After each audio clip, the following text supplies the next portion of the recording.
Hello दोस्तों, सबसे पहले सभी को मेरा नमस्कार।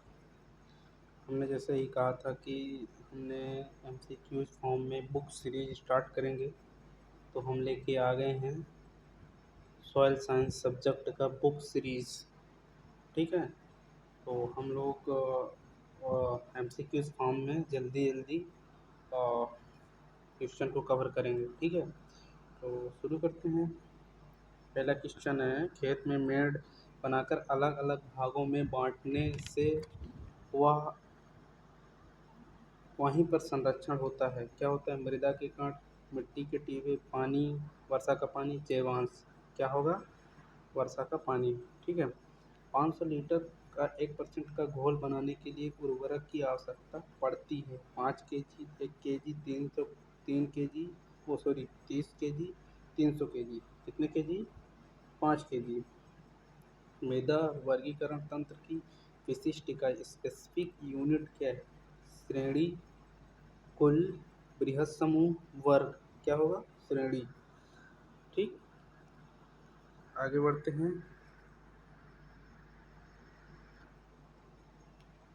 अम्लीय मृदा में होता है कम पीएच, कम सीईसी, कम कैल्शियम एवं अधिक एल्युमिनियम। कम पीएच, अधिक सीईसी, कम कैल्शियम एवं कम एल्युमिनियम।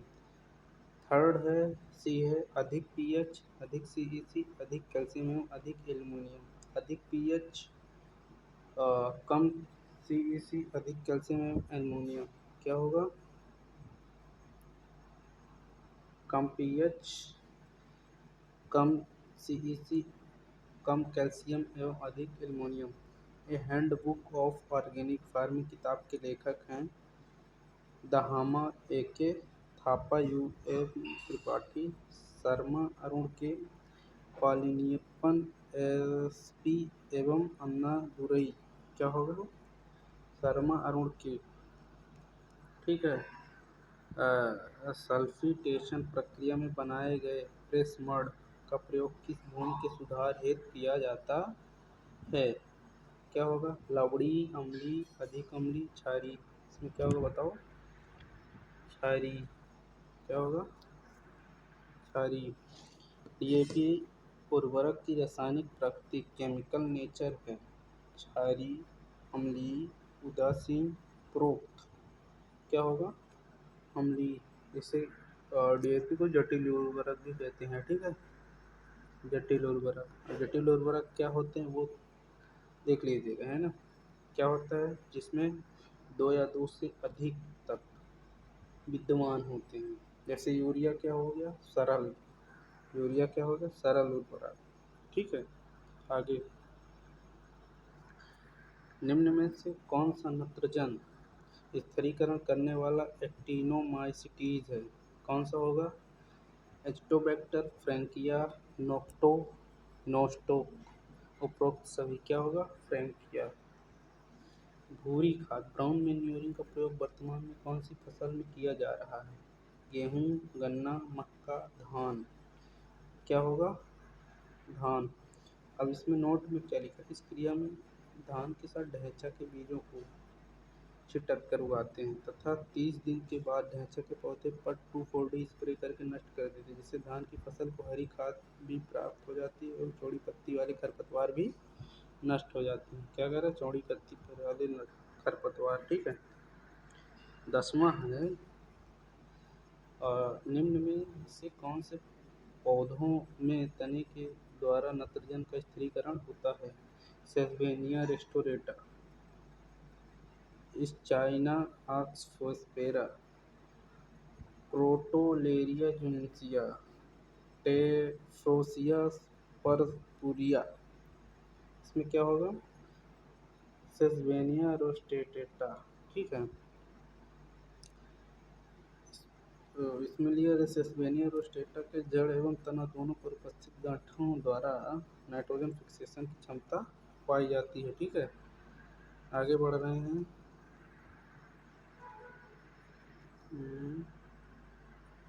हम्म, आगे। कौन सा देश अपनी 90% मानव भूमि का उपयोग फसल उत्पादन के लिए खेती में करता है? संयुक्त राज्य अमेरिका, जर्मनी, चीन, भारत। क्या होगा? जल्दी बताइए। संयुक्त राज्य अमेरिका। ठीक है। अमोनिकल उर्वरक को किस जोन में स्थापित करने से नाइट्रोजन को हुमस से बचाया जा सकता है, मतलब क्षरण, ठीक है, होने से बचाया जा सकता है? क्या होगा? रिड्यूस जोन, ऑक्सीडाइज जोन, दोनों, इनमें से कोई नहीं। क्या होगा? Reduce zone. रिड्यूस जोन क्या होता है? देखो नीचे लिखा भी होगा, जो एक से 10 सेंटीमीटर, सॉरी एमएम से नीचे पाया जाता है। उससे ऊपर ऑक्सीडोसिस जोन होता है, ठीक है, ऑक्सीडाइज जोन, ठीक है, पढ़ लो यहाँ। लो लैंड, निम्न भूमि धान के खेत में पटनी क्रिया द्वारा दो जोन, प्रथम ऊपर से, मतलब ऊपर 1 से 10 mm मोटी का O2 की उपस्थिति के कारण ऑक्सीडाइज जोन कहलाता है तथा इसके नीचे का क्षेत्र रिड्यूस जोन कहलाता है। अतः अमोनिकल उर्वरक इसी क्षेत्र में दिए जाते हैं। अब 13वां है, गन्ने में शुगर ट्रांसलोकेशन के लिए आवश्यक पोषक तत्व है। MOP, molybdenum, phosphorus, potassium, boron. क्या होगा? पोटेशियम। इसको रक्षक, पोटेशियम को रक्षक आई थिंक कहते हैं, रक्षक पोषक, ठीक है।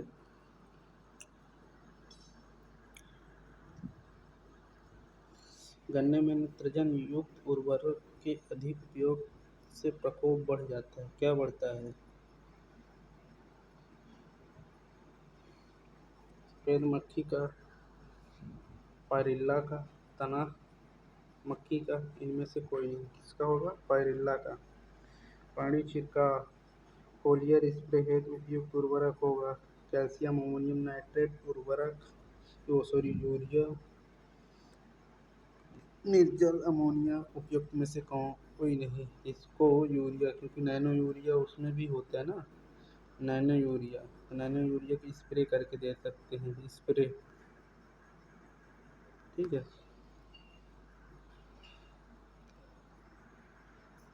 आगे 16वां है, धान की खेती के लिए मृदा को उपयुक्त पीएच मान होना चाहिए।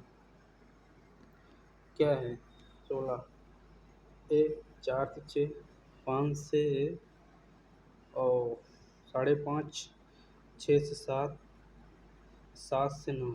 इसमें क्या होगा?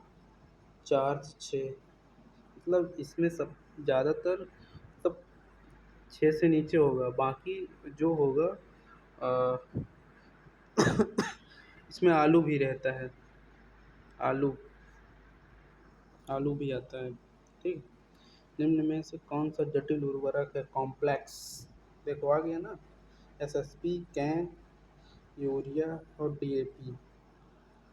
देखो बताए थे ना जटिल उर्वरक। वहाँ क्या पूछा था ऊपर? क्या पूछा था ऊपर? क्या पूछा था ऊपर? पूछा था क्या पूछा था? डीएपी है ना, कुछ पूछा था, अरे याद नहीं है।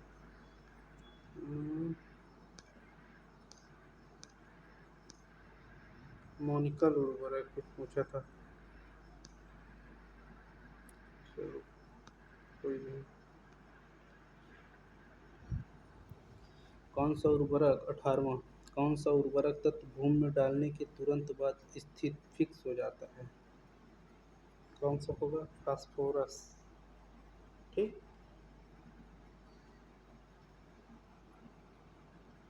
क्या होगा? फास्फोरस। इन सीटू, मृदा जल मापने के लिए सबसे उपयुक्त उपकरण है, कौन सा है? तो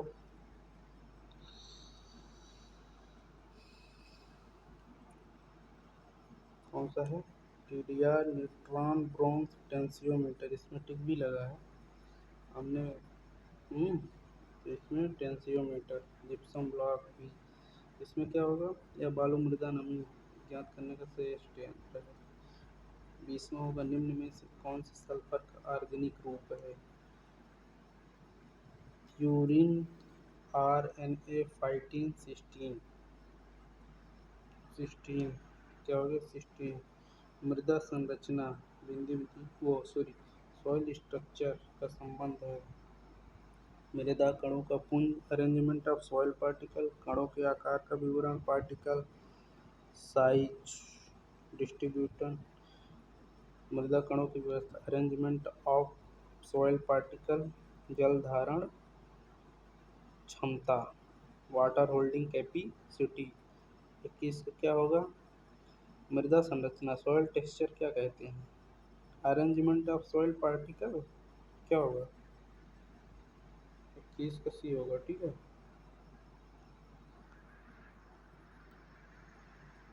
22 सबसे अधिक अम्लीय उत्पादक एसिड प्रोड्यूसिंग उर्वरक है। Ammonium, ammonium nitrate, ammonium sulphate, CAN. किसान खाद भी इसे कहते हैं ना। यूरिया क्या होगा बताओ? 22 का बी अमोनियम सल्फेट। देखो 23वां धान, आलू एवं मूंगफली के लिए नत्रजन उर्वरक के किस रूप को प्राथमिकता दें? धान, आलू एवं मूंगफली के लिए नाइट्रोजन उर्वरक के किस रूप को प्राथमिकता दें? नाइट्रेट, अमोनियम, नाइट्राइट, इसमें से कोई नहीं। क्या होगा? अमोनियम। गन्ना, धान, आलू एवं मूंगफली के लिए सबसे उपयुक्त नाइट्रोजन उर्वरक अमोनियम सल्फेट है, ठीक है। इसमें क्या 20.50 नाइट्रोजन एवं सल्फर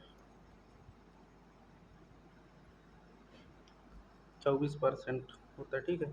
आलू के लिए पोटास ज़्यादा उपयुक्त है, ठीक है। पोटास आलू के लिए पोटास मकता है। पोटास सबसे अधिक बाहर से मंगाया जाता है, आयातित होता है, ठीक है। ये ध्यान में रखना।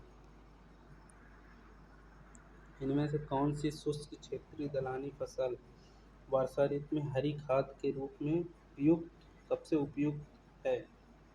24 24 क्या होगा? चावला, मोठ, मूंग, ग्वार। क्या होगा? क्या होगा? ग्वार।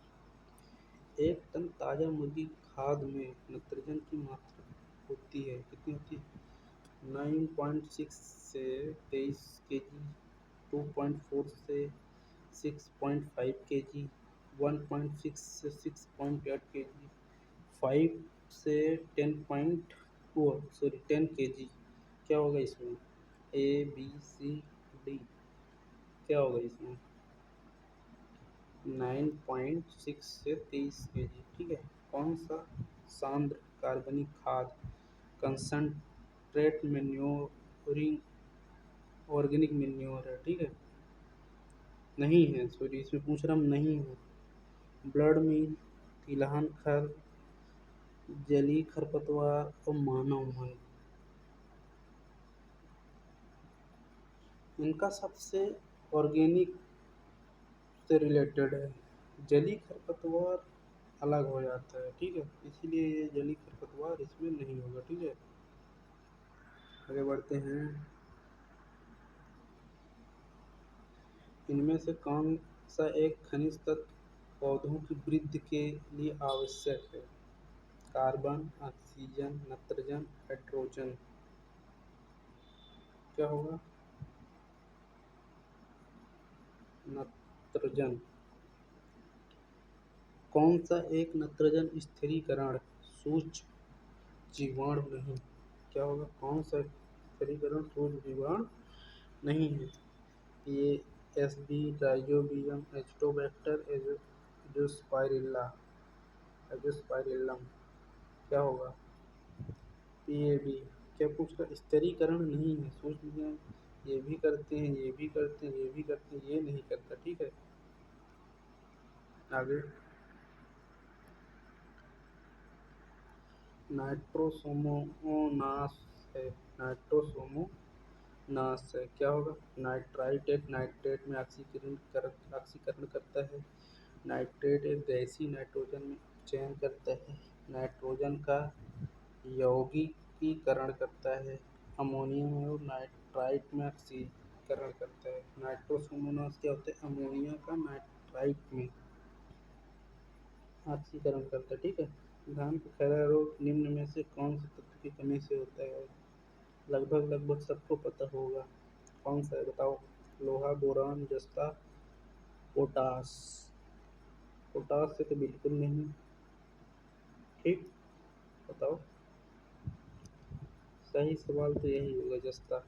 तो किससे किससे दर्शित करते हैं? रेडियंस, ठीक है।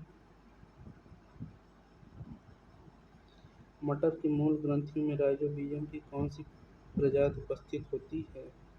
Rhizobium japonicum, Rhizobium trifolii, Rhizobium leguminosarum, Rhizobium lupini. क्या होगा बताओ? लेग्यूमिनेसी। देखो, जो कुल होता है लेग्यूमिनेसी कुल का, तो ये मटर भी उसी से रिलेटेड है, इसीलिए यही बैक्टीरिया पाया जाएगा, है ना।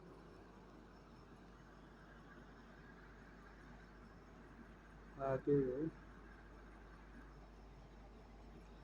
माइकोराइजा उच्च कोटि पादपों की जड़ में निम्न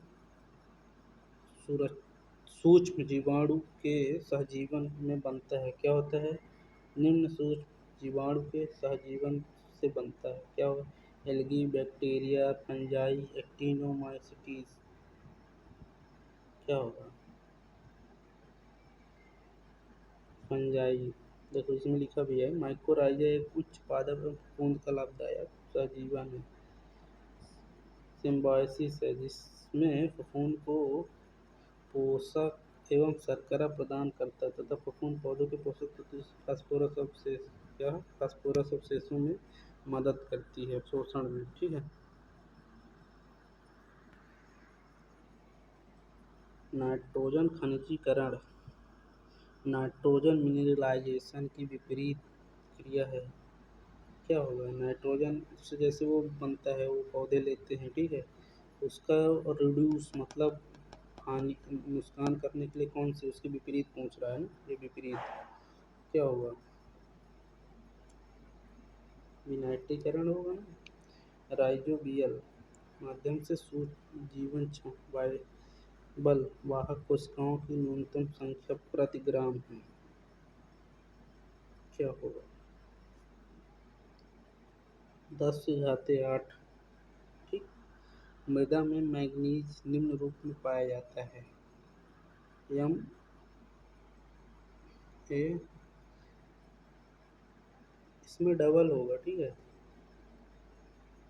इसमें इस रूप में पाया जाता है, और एच इस हाइड्रोजन इस रूप में पाया जाता है, ठीक है।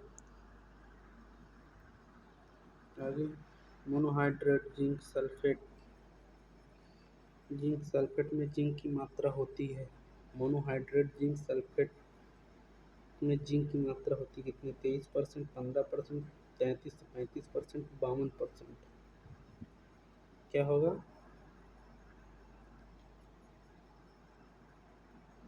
33 से 35%, ठीक है। दिया भी है 21% जिंक होता है इसमें। जिंक सल्फर हाई, है ना।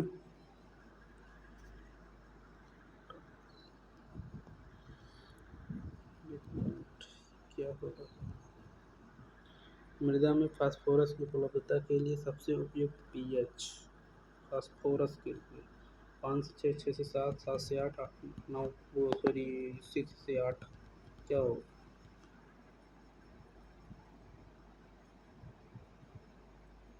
6 से 7।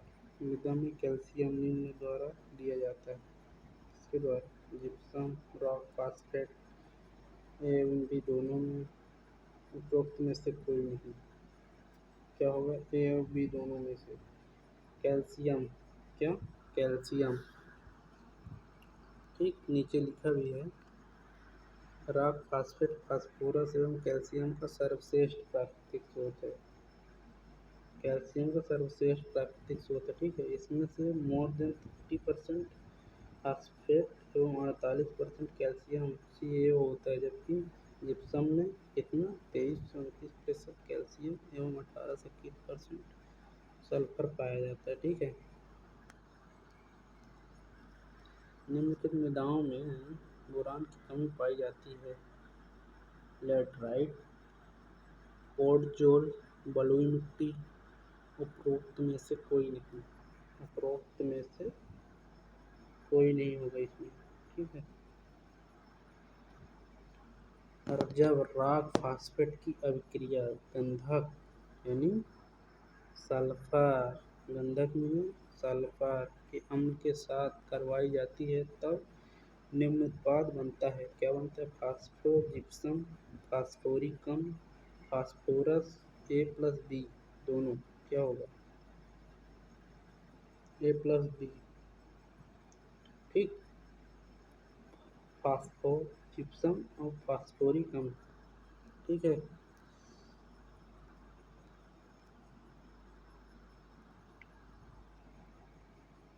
इस एटमॉस्फेरिक नमी तनाव पर पौधों को प्राप्त जल मृदा में उपलब्ध रहता है। कौन सा होगा?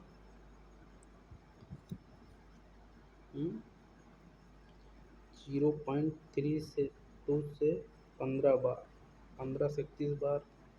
ठीक। 0.1 से 0.3 बार। उपरोक्त में से कोई नहीं। क्या होगा इसमें? 0.3 से 15 बार तक। ठीक। विभिन्न नमी स्तर पर किस भौतिक बल के प्रत्याक्षण को मृदा सुघट्टता कहते हैं? क्या होगा?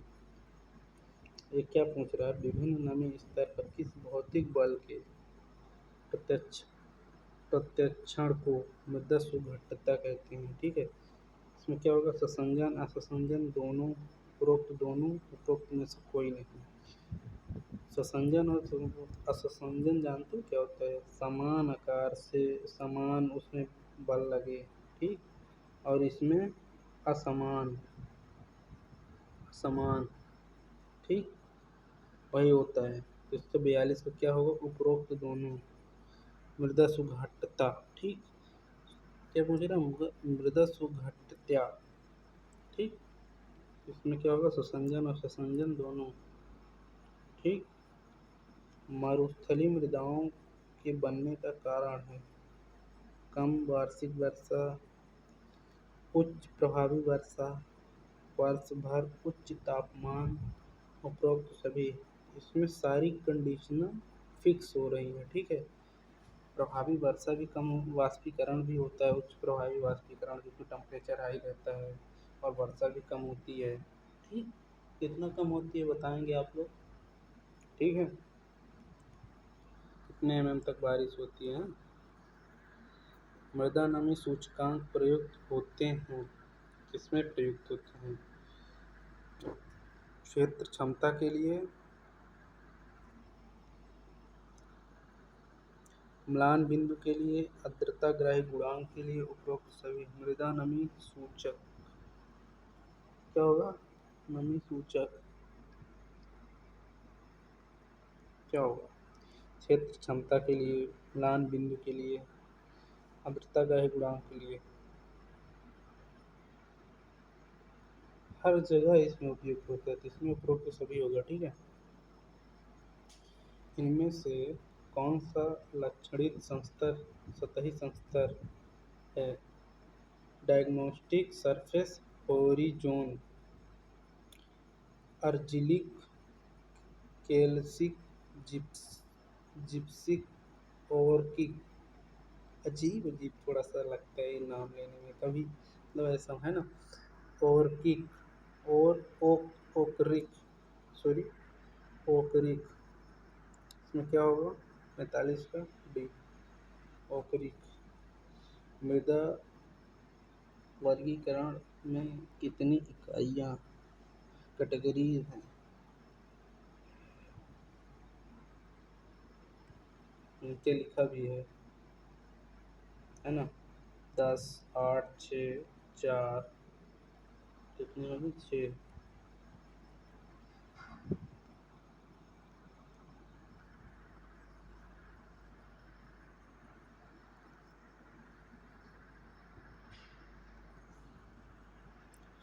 सोलम 47वां है। सोलम के नीचे किस स्तर में असंपीड़ित पदार्थ होता है? क्या होगा? ए, बी, सी, आर। सोलम के नीचे किस स्तर में? पहले तो मृदा कितने उसमें बांटी गई है? ओ, ए, बी, सी। सी। ए को दो तीन भागों में बांटा गया, A1, A2, A3। ठीक है, इसमें क्या होगा 47 का? सी। ठीक है।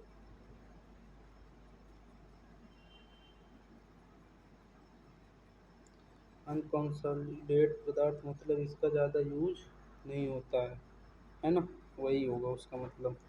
कौन सा पिरामिड कुल सूखा भार एवं क्लोरिक मान पर आधारित है?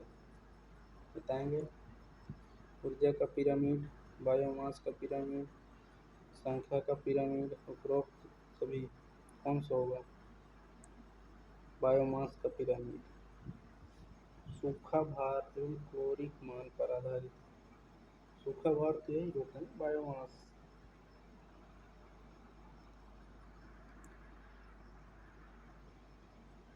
मृदा प्रदूषण परिणाम है केवल कीटनाशक एवं उर्वरकों के अंधाधुंध प्रयोग का। केवल शाकनाशियों के एवं उर्वरकों के अंधाधुंध प्रयोग का।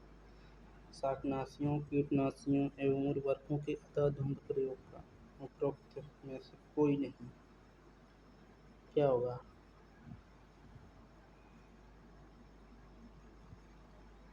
शाकनाशियों, कीटनाशियों, उर्वरकों के अंधाधुंध प्रयोग का। ठीक है।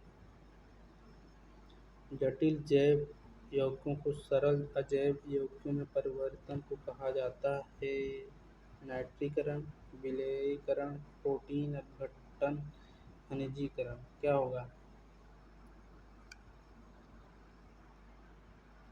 खनिजीकरण। ठीक है। आज के लिए इतना ही। आगे हम लोग और कवर करेंगे। ठीक है। अगर समझ में आता है, कैसा भी हो, कुछ भी हो, तो कमेंट करके बताएंगे। और चैनल को नए हैं, शेयर सब्सक्राइब कर लीजिए, बेल आइकन ज़रूर दबा लीजिए, क्योंकि हमने अब बुक सीरीज स्टार्ट कर दी है। लगभग वीडियो आते रहेंगे MCQs फॉर्म में। और मोस्ट वीडियो, मोस्ट मतलब क्वेश्चन है जो कि एग्ज़ाम में फंसने के चांस रहेंगे ही रहेंगे। ठीक है। इससे आपका फास्ट रिवीजन होगा। आप 2x पे भी लगा के कहीं बैठे हैं, कहीं कुछ भी है, 2x पे लगा के आप तेज़ी से रिवीजन भी करते हैं। 50 क्वेश्चन का सेट, 60 क्वेश्चन का सेट, 100 क्वेश्चन का सेट, ऐसे मैं करूँगा धीरे धीरे। सॉयल साइंस कवर करूँगा, एग्रोनॉमी कवर करूँगा, और धीरे धीरे और सारी सब्जेक्ट को मैं कवर करूँगा। ठीक। तो थैंक यू। ठीक है।